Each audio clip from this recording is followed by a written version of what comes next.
Buona domenica, anzi, buona seconda domenica del tempo di Natale. Seconda domenica di Natale. Accade in questa domenica ogni anno una ripetizione?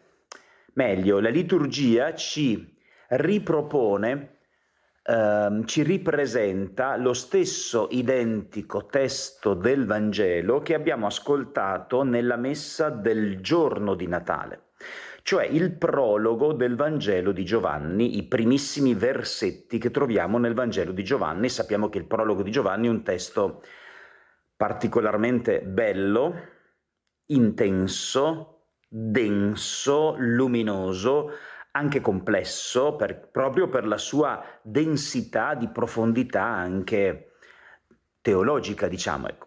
Però mi rendo conto che già con questo inizio faccio già fare confusione a voi e anche a me. Allora, proviamo a raccogliere due spunti puntuali in questo testo così importante e appunto così complesso e denso. È una grossa sintesi di tutto ciò che poi Giovanni racconterà nella sua narrazione, che come sappiamo è comunque, tutto il Vangelo di Giovanni è comunque il racconto evangelico più complesso, più riflessivo, più introspettivo, più teologico. Ecco. Allora, quali potrebbero essere gli spunti che ci aiutano in questa seconda domenica di Natale? Innanzitutto la parola chiave di questo prologo, e la parola chiave è la parola. In principio era il verbo, in principio era la parola, in principio era il logos, dice il testo greco, no? Il logos. Il logos era presso Dio, il logos era Dio. Egli era in principio presso Dio, tutto è stato fatto per mezzo di Lui. Senza di Lui nulla è stato fatto di ciò che esiste. In Lui era la vita e la vita era la luce degli uomini. Possiamo riassumere tutto questo con una idea un po' chiara. Allora, il logos, la parola, è anche il senso. D'altronde noi per trovare il senso abbiamo bisogno di parola e di parole, no? Il logos vuol dire senso, vuol dire significato, vuol dire progetto. E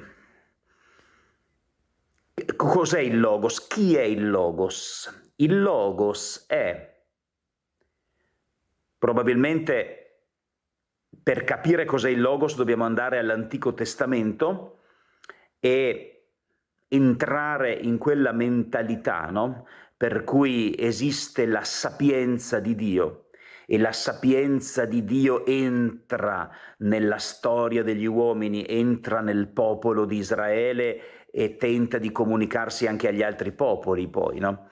Come spiega bene il libro del Siracide nella prima lettura, c'è la sapienza di Dio. Allora questo logos e questa sapienza cosa sono? È Dio nella misura in cui Dio può comunicarsi a noi, può rivelarsi a noi, può farsi conoscere, può affacciarsi alla nostra storia. C'è un qualcosa di Dio con cui noi possiamo entrare in relazione, possiamo entrare in contatto, ed è proprio questa dimensione di parola, di comunicazione, attraverso i profeti, attraverso la bellezza di ciò che esiste, attraverso i fatti della nostra vita che a volte dicono di più di se stessi. Ecco, Dio si comunica, e Giovanni, l'Evangelista, l'autore di questo quarto Vangelo, ci sta dicendo che Se nella nostra vita stiamo cercando senso, stiamo cercando parole, stiamo cercando vita, vita abbondante, vita buona, vita bella, vita intensa, se stiamo cercando la luce in mezzo alle tenebre di questo mondo, dobbiamo far riferimento a Lui, il Logos che diventa carne, Gesù.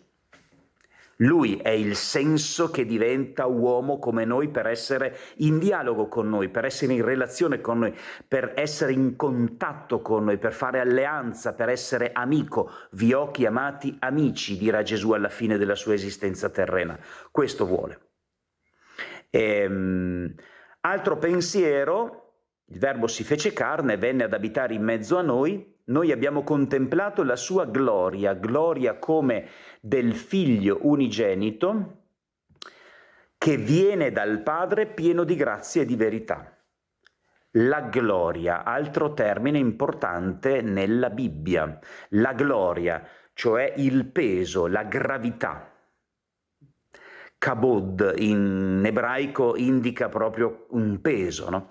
E la gravità è qualcosa che scende anche, come d'altronde Dio che scende in mezzo a noi, in mezzo agli uomini, attraverso suo Figlio, che scende, che pianta la sua tenda tra di noi, che viene ad abitare in mezzo a noi, che si abbassa, che si svuota, che si umilia. Ecco, la gloria nella Bibbia e nel Vangelo di Giovanni e per noi cristiani non è l'autoesaltazione di qualcuno, ma è un mistero, un processo di abbassamento, di umiltà e di amore, di grazia e di verità, e la verità è l'amore, è l'agape.